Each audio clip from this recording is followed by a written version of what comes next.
Почитувани граѓани, медиуми, досега ДПМН нема поддржано ниту една стратешка одлука за државата.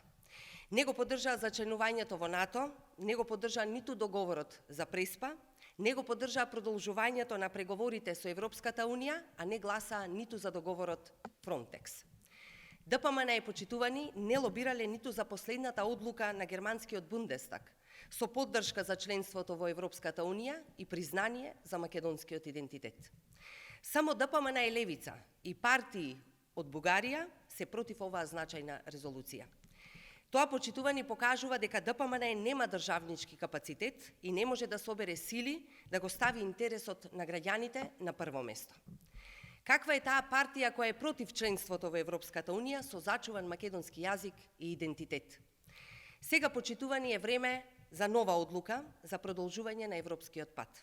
ДПМН и Мицкоски имаат шанса, макар еднаш, да покажат државничко однесување. Може да застанеме заедно, рамо до рамо за државниот интерес, а тоа е членство во Европската Унија. Подадовме рака за диалог, се случи лидерска средба на која се доближија ставовите. ДПМН прифати уставни измени и учество во заедничка влада, го призна легитимитетот на владата и на собранието и сега диалогот треба да продолжи за деталите околу уставните измени. Нека размислат, ќе им дадеме уште време. Сметаме дека има време за диалог и заедно да ги донесеме уставните измени.